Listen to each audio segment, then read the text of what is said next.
नमस्कार। नागपुर टुडे और Lord Buddha channel के सभी दर्शकों को जोसेफ राव का अभिवादन। आज हम लोग फिर मिल रहे हैं इस शनिवार को साप्ताहिक समीक्षा में। पिछले सप्ताह सबसे बड़ी जो एक्टिविटी थी या सबसे बड़ी जो घटना हुई या जिसको हम लोग कह सकते हैं एक बहुत बड़ा देश का जो सबसे महत्वपूर्ण काम था वो है राष्ट्रपति चुनाव का। और उसमें एनडीए के ओर से भाजपा के जो साथी दल हैं उन्होंने झारखंड की पूर्व राज्यपाल माननीय श्रीमती द्रौपदी मुर्मू को खड़ा किया और उनको शानदार जीत मिली है। उन्होंने अपने एकमात्र प्रतिद्वंदी पूर्व विदेश मंत्री और पूर्व विदेश मंत्री और वित्त मंत्री माननीय श्री यशवंत सिन्हा को हराया।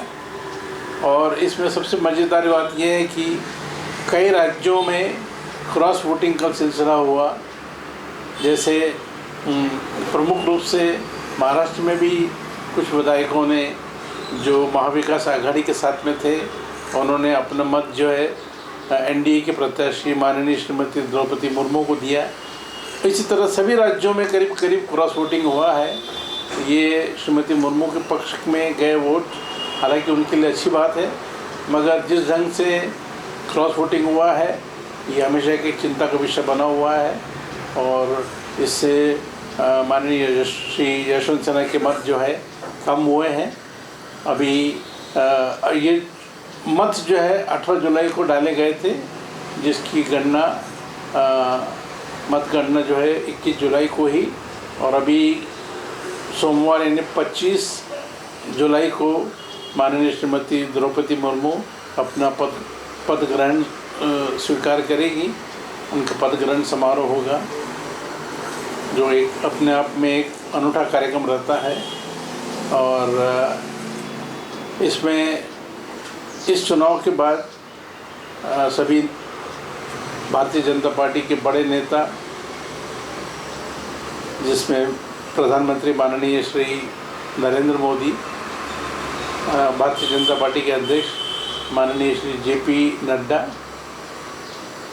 देश के गृह मंत्री माननीय श्री अमित शाह और रक्षा मंत्री माननीय राजनाथ सिंह, इन्होंने व्यक्तिगत रूप से माननीय श्रीमती द्रौपदी मुर्मू से मुलाकात की उनके दिल्ली के निवास में, और अभी उनको बधाइयाँ दी उस दिन।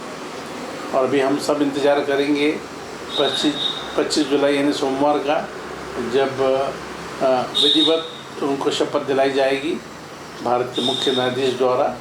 और एक समारोह, बहुत सुंदर समारोह होता है ये, हमेशा देखना होगा कि इस बार में कुछ परिवर्तन है या उसी तरह के कार्यक्रम आयोजित किए जाते हैं।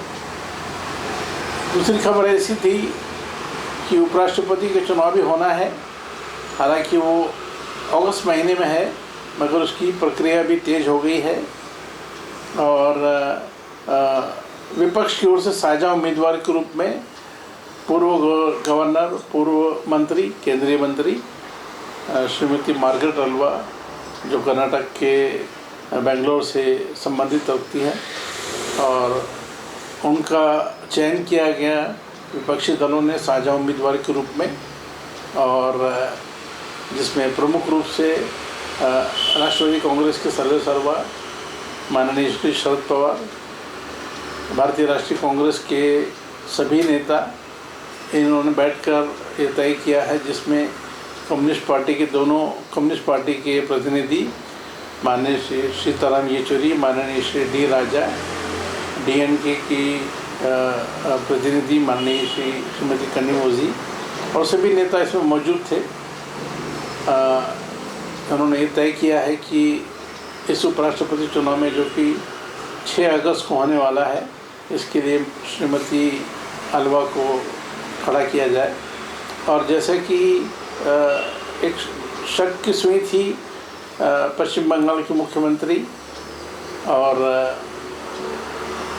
तृणमूल कांग्रेस की सर्वेसर्वा माननीय श्रीमती ममता बनर्जी ने अपना कोई समर्थन नहीं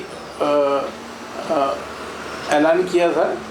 और इस चुनाव में भारतीय जनता पार्टी और उनके घटक दल यानी एनडीए की ओर से पश्चिम बंगाल के गवर्नर रहे, जिन्होंने अभी भी अपना इस्तीफा दिया है, माननीय श्री जगदीप धनखड़, उनको एनडीए ने अपने प्रत्याशी बनाया है।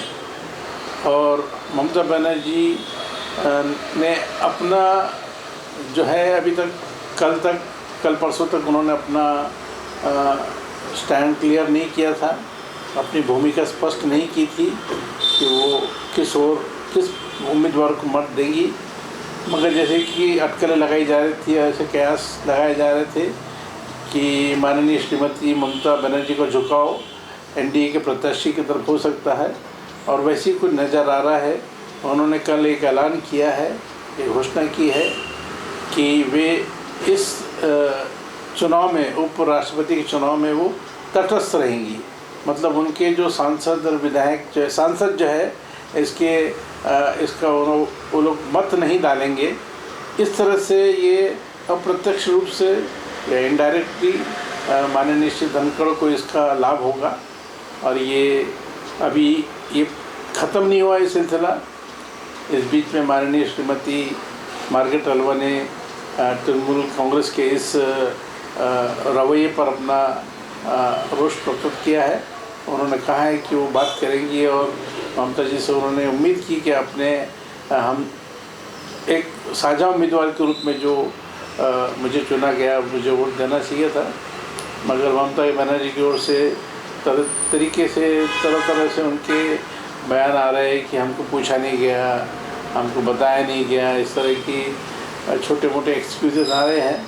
मगर ये पहले भी अटकलें लगाई जा रही थी, और हमने कहा भी था शायद ममता बनर्जी जो है वो माननीय श्री जगदीप धनखड़ की ओर उनका झुकाव हो सकता है।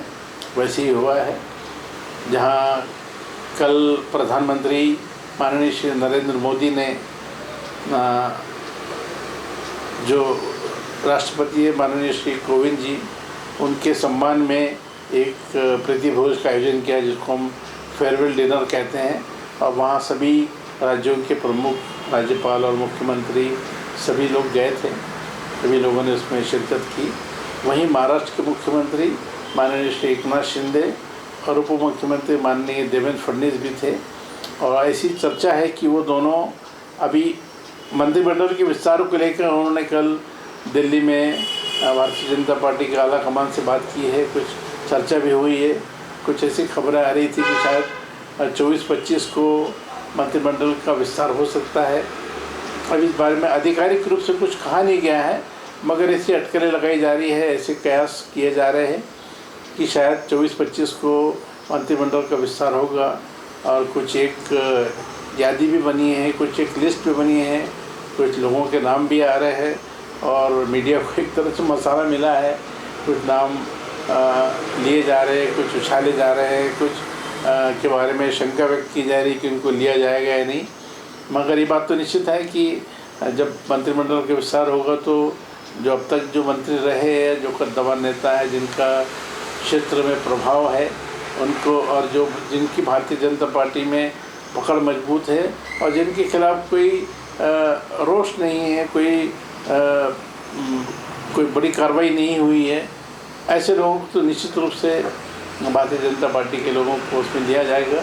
वहीं शिंदे, माननीय श्री एकनाथ शिंदे जो मुख्यमंत्री है, वो भी अपने साथ जो उनके साथ संकट के समय उनके साथ खड़े रहे, चाहे गुवाहाटी हो, चाहे सूरत हो या गोवा हो, या अभी मुंबई में साथ में उनके सरकार में है, उनमें से भी कुछ लोगों को निश्चित रूप से इस सरकार में लिया जाएगा।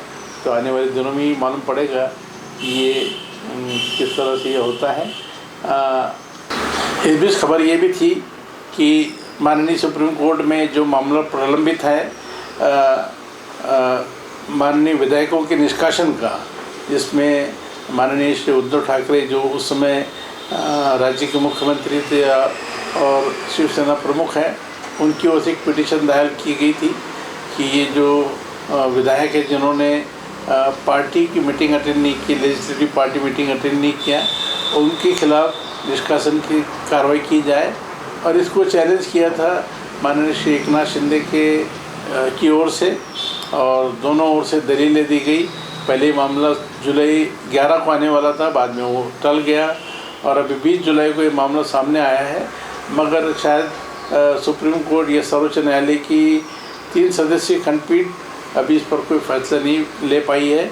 और उन्होंने ये ऐसा कहा है, माननीय मुख्य न्यायाधीश NV रमन्ना ने, कि शायद 5 सदस्यीय कॉन्स्टिट्यूशन बेंच खंडपीठ बनाई जाएगी और उसमें ये मामला सामने आएगा। और ये अब अगली सुनवाई जो है 1 अगस्त को होने वाली है।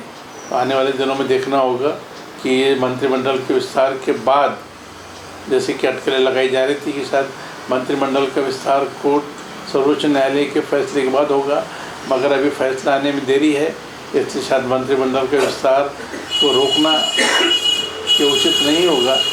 इसलिए ऐसा लगता है कि शायद माननीय एकनाथ शिंदे और माननीय देवेंद्र फडणवीस जी उन्होंने मन बना लिया है और वो जुलाई 24 या 25 को मंत्रिमंडल का विस्तार करेंगे और उसके बाद 1 अगस्त को ये सर्वोच्च न्यायालय में फिर से ये मामला सामने आएगा। तो देखना होगा कि फैसला किसके पक्ष में जाता है। और उसके बाद जो है दूसरी लड़ाई जो है, जो सामने इससे पहले भी आपको बताया, वह चुनाव चिन्ह की धनुष बाण किसके पास रहेगा। हालांकि माननीय एकनाथ शिंदे की सरकार दावा कर रही है कि वही असली शिवसेना है, और जहां पहले की शिवसेना माननीय उद्धव ठाकरे के नेतृत्व वाली, उनका कहना है कि हम असली शिवसेना है।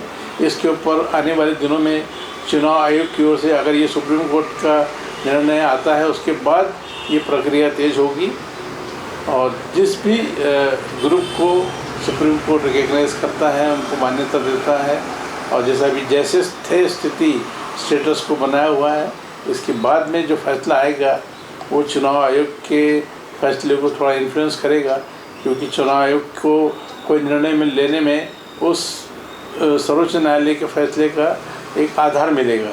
मुझे उम्मीद है आने वाले दिनों में इसके ऊपर हम लोगों को बहुत सारी खबरें मिलने वाली। आज के लिए फिलहाल इतना ही। नमस्कार।